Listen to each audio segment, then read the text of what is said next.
Oke teman-teman, balik lagi dengan saya Fikri Dos. Seperti biasa saya akan bereaction soal sepak bola Indonesia dan juga ada berkomentar dari netizen soal sepak bola tanah air. So langsung saja kita simak, tapi sebelum itu jangan lupa untuk like, comment, subscribe, dan jangan lupa juga untuk nyalakan lonceng notifikasinya. Let's go!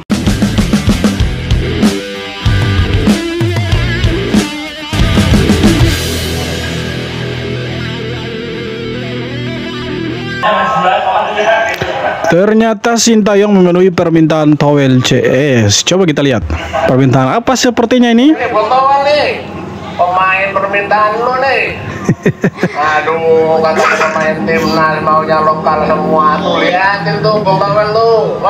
Towel, komen gak lah, biar rame. Pasti nanti Bang Towel akan komentar itu, karena kalau kita lihat di AFF ini memang STY turunkan full squad itu pemain-pemain lokal yang dalam tanda kurung pemain lokal itu mereka bermain di Liga 1 atau Ligue 1 Ligue 1 Indonesia itu. Jadi ya pasti Bung Towel akan komentar itu. Nanti kita tunggu saja itu. Komentarnya pasti menarik nih, layak ditunggu. Gak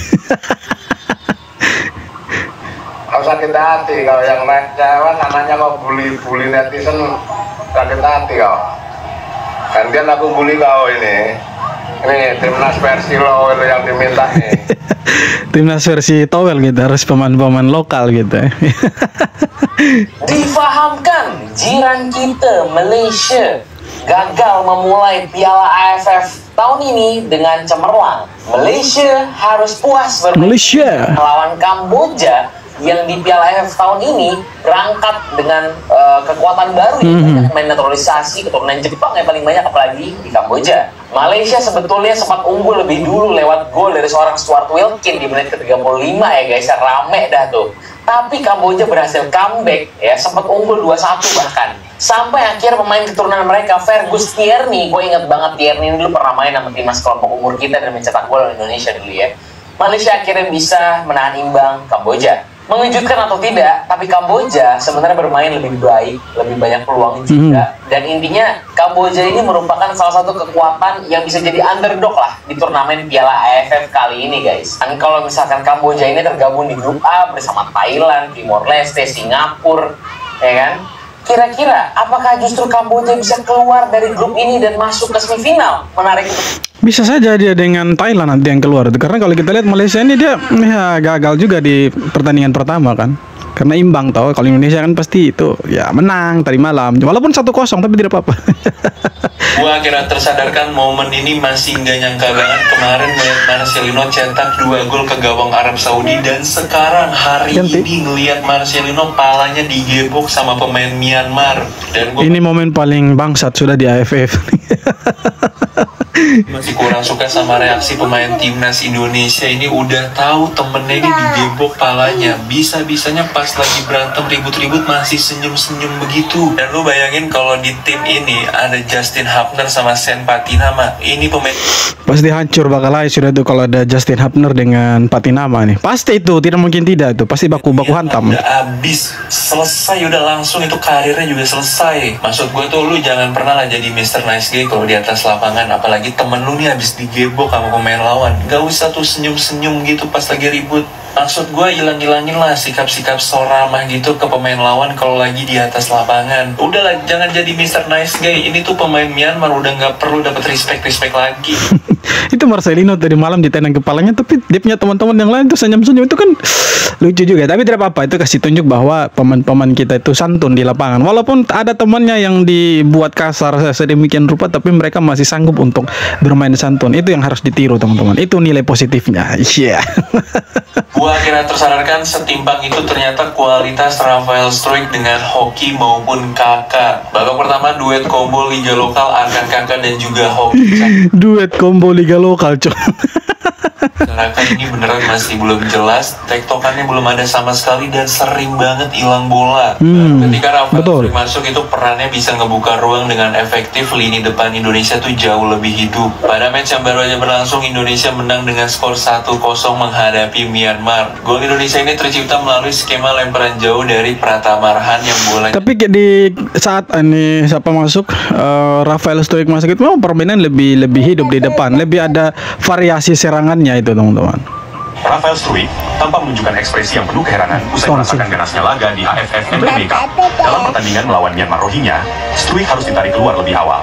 Dari bangku cadangan, ia terlihat merenung, seolah tak percaya dengan intensitas permainan di Asia. Ini pengalaman yang benar-benar berbeda, ungkap Struijk usai pertandingan. Bagi pemain berdarah Belanda ini, adaptasi di turnamen seperti ini adalah tantangan besar bagaikan kungfu versi bola, yang sangat berbahaya jika tidak berhati-hati. Makanya tadi malam dia tidak terlalu banyak pegang bola dia. Kalau banyak pegang bola pasti hancur juga dia tuh. Tanpa menunjukkan ekspresi yang keheranan usai merasakan ganasnya laga di AFF MMA. Untungnya tadi malam dia tidak banyak pegang bola tuh. Kalau tidak habis juga dia tuh. Gua akhirnya tersadarkan kalau lihat Marcelino Ferdinand egois di match kali ini, gua paham banget. Soalnya gue juga gregetan kalau bolanya ini dipasing ke temen-temennya, ini bolanya bisa langsung hilang. Iya, cok, itu mereka kontrolnya saya bingung tuh, cepat sekali kehilangan bola itu. Match kali ini Marcelino dan juga Rafael Struijk kesabarannya itu beneran diuji banget. Gue juga lihat tadi bola tuh ada di kaki Rafael Struijk. Dia tuh bermaksud buat ngoper ke tengah. Pas udah dipasing ke tengah, bolanya beneran hilang. Teman-temannya mungkin masih pada kaget kali ya dapat umpan matang dari Marcelino ataupun dari Rafael Struijk yang sering main sama Diaspora. Itu kan pasti. Ya mungkin ini karena mereka baru gabung juga, karena mereka pemain debutan di timnas. Mungkin di pertandingan pertama belum terlalu dapat lah chemistry-nya. Mungkin di pertandingan kedua nanti mereka lebih bagus daripada tadi malam itu. Bayangin bro, kalau timnas Indonesia beneran juara Piala AFF 2024 dengan skuad U22-nya, itu bakal jadi sejarah sih. Dan itu nggak cuma pecah di Asia Tenggara aja, tapi mungkin bakal jadi sorotan dunia sih. Pasti Bung Toel, ya kita bicara Bung Toel. Pasti Bung Toel akan mengakui STY kalau sampai STY juara Piala AFF itu, yakin saya. Bicarakan tim muda, lawannya udah senior-senior dari negara lain, terutama. Iya betul, karena Indonesia sejauh ini mereka pemain paling muda nih di turnamen AFF kali ini. Moyen, dia kan full squad timnya, tim utamanya diturunin. Ya kalau kita bisa ngetrofi, gokil banget sih. Dan kalau itu sampai kejadian, otomatis nama Sintayong bakal melambung. Gue yakin para pembenci yang selama ini nyinyir nih, termasuk si Bung Toel, bakal kehabisan bahan buat nyerang. Udah waktunya sih mereka mengakui kalau STY itu L sejarah. Dia berani ambil resiko besar dengan nurunin pemain muda, sesuatu yang jarang banget dilakuin sama pelatih sebelumnya. Bahkan nih, jarang dilakuin sama pelatih dari negara lain. Tapi ya, ngomong-ngomong soal Bung Toel, kalau sampai kita juara nih, dia itu kudu bikin pernyataan maaf ke publik. Bukan. Sudahlah, maksudnya begini teman-teman. Mau menang 1000 Piala AFF pun itu tidak akan menjadi apa-apa buat kita. Itu memangnya kenapa kalau kita juara Piala AFF gitu, iya kan? Tidak akan ada apa-apanya untuk kita gitu, tidak ada efeknya untuk timnas Indonesia gitu. Jadi kalau masih ada yang mengharapkan ya kita harus juara Piala AFF, menurut saya tidak masalah juga. Tapi ya tujuannya bukan itu sebenarnya. Selamat pagi semuanya. Coba absen dulu teman-teman semua, siapa yang udah kebiasa nonton timnas Indonesia di kualifikasi Piala Dunia nih ya. Kita semua kayaknya terbiasa nonton timnas senior. Ya, tadi malam tiba-tiba nonton timnas Indonesia di turnamen Mortal Kombat Kungfu, ya kan? Turnamen yang ada bumbu-bumbu silatnya, Taekwondonya. aduh sakit bener-bener sakit, gawat. Bayangin dulu aja ini Tom Haye gitu ya, Tom Haye, Bang Jai gitu ya kan, yang biasa bermain di kompetisi Eropa, nyampe sini kepalanya dikeker ya kan. Di saat-saat seperti ini kita butuhkan nih El Preman kita nih, aduh. Katakanlah tadi malam yang dibuat seperti itu bukan Marcelino tapi Justin Hubner. Coba kalian bayangkan di kepalanya kalian itu masalahnya akan serumit apa tadi malam. Untungnya Marcelino tuh jadi masih agak sedikit ya tenang, kalem. Tapi kalau semisal itu Justin Hubner atau Saint Patinama, habis pasti pecah, ribut tadi malam untuk kacau di lapangan. Ada yang sama kayak gimana? Ada yang sama kayak aku nggak guys ngeliatin timnas Indonesia tadi main lawan Myanmar, agak pedih mata ini ngeliat permainannya ya bangku ya. Kalau sama coba follow dulu Arif bolanya di follow jangan nonton doang. Mungkin karena aku terbiasa ngeliatin timnas isinya itu pemain diaspora semua, jadi begitu ngeliat timnas pemain, kayaknya narasi semua sama deh dengan Koci, pokoknya sama semua. Kita kan terbiasa dengan pemain-pemain timnas senior gitu yang enak lah kita lihat ya ditonton gitu. Tapi kalau tadi malam kita lihat mereka bermain itu bukan timnas U22-nya, tapi lawannya itu agak sedikit ya berisiko untuk timnasnya kita sebenarnya.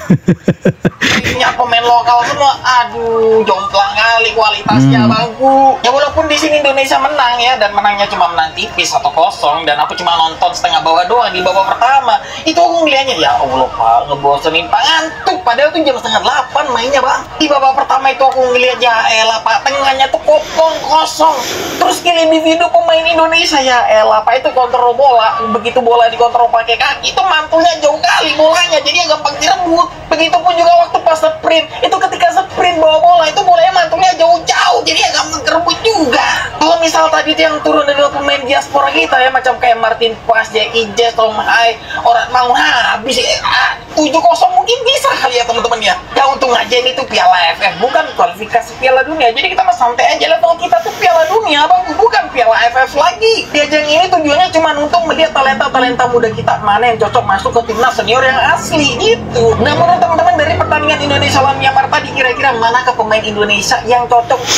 Menurut saya itu Don Ditri Pamungkas itu bagus dia tuh, karena dia bisa bermain di beberapa posisi. Dia bisa di wingback, bisa di center back juga kalau tidak salah, itu bagus dia. Tapi kalau kita lihat memang tidak pantas kita punya pemain-pemain senior itu bermain di AFF ini, karena levelnya saja itu gila, seperti level Tarkam AFF tahun ini.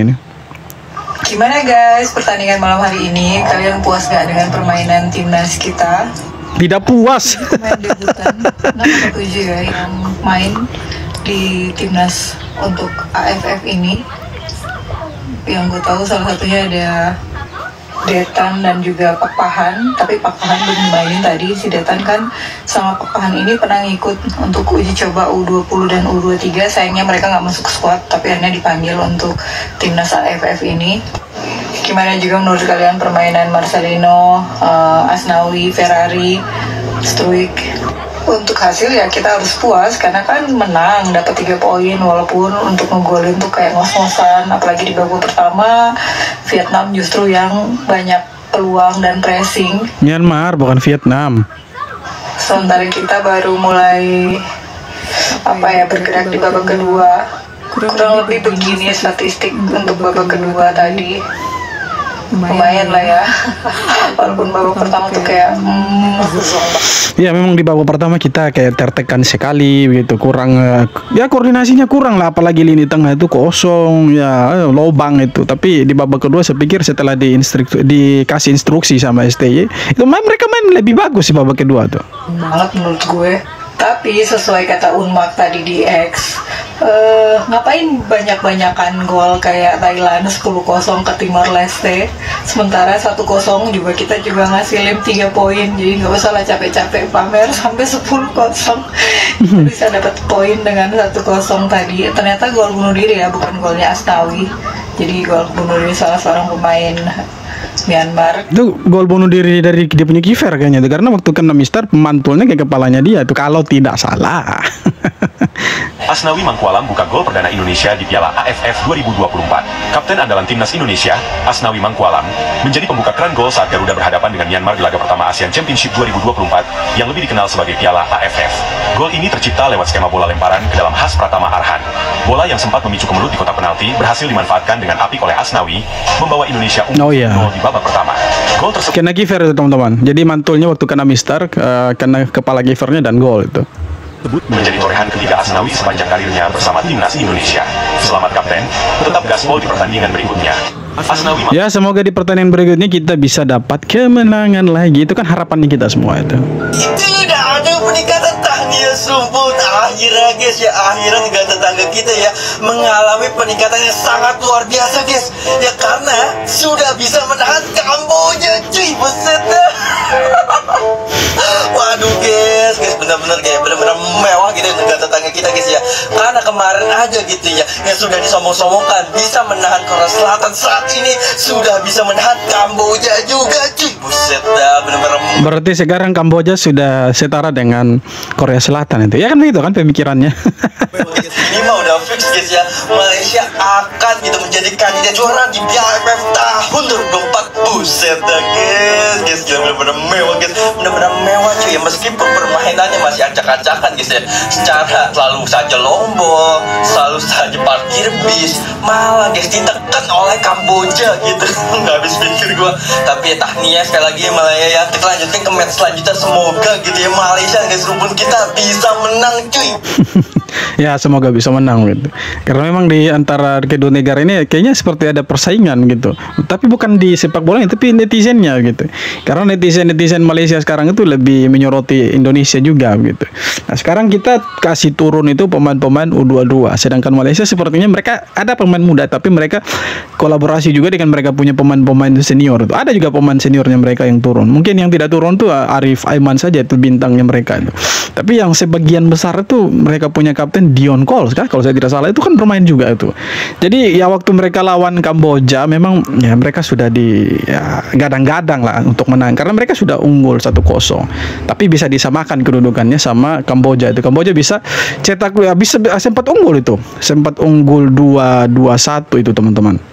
Kemudian disamakan lagi sama pemain muda mereka itu. Jadi 2-2. Jadi sekarang kalau tidak salah mereka itu ada di peringkat 3 atau peringkat 4. Nah sekarang Indonesia itu ada di peringkat 2. Walaupun beda grup, tapi ya kalau kita lihat dari dua grup ini memang Indonesia dan Malaysia agak sedikit jomplang lah posisinya. Indonesia ada di runner up peringkat 2. Malaysia sekitar peringkat 3 ya, atau kalau tidak salah itu peringkat 4. Ya peringkat 3 karena 1 itu Thailand, 2 itu Kamboja, dan 3 dia Malaysia ada di peringkat 3. Ya semoga ya AFF ini bisa diperbaiki lah ke depannya, dan saya pikir jangan diadakan di bulan Desember lah karena banyak juga pemain-pemain dari Asia Tenggara yang tidak bermain di liga-liga lokal Asia Tenggara karena banyak sekarang yang bermain di luar gitu. Sepertinya Indonesia kan seperti itu teman-teman. Contohnya kan banyak pemain-pemain Indonesia yang senior itu kan bermain di liga luar. Nah sekarang posisinya liga di luar khususnya Eropa itu kan masih sementara berjalan, belum ada libur kompetisi kan.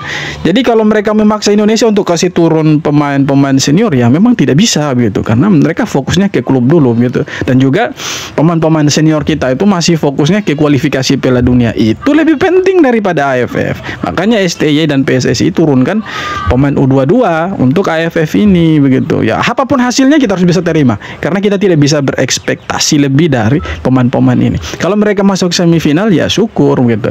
Mau dapat piala AFF atau masuk final pun itu sudah sesuatu sekali. Jadi apapun hasilnya harus kita tetap dukung teman-teman. Oke, jadi itu dia beberapa video dari netizen mereka menanggapi soal pertandingan tadi malam. Jadi seperti apa tanggapan kalian? Silahkan tulis kolom komentar, dan terima kasih banyak sudah nonton video sampai akhir, dan kita jumpa lagi di video-video berikutnya. Hormat.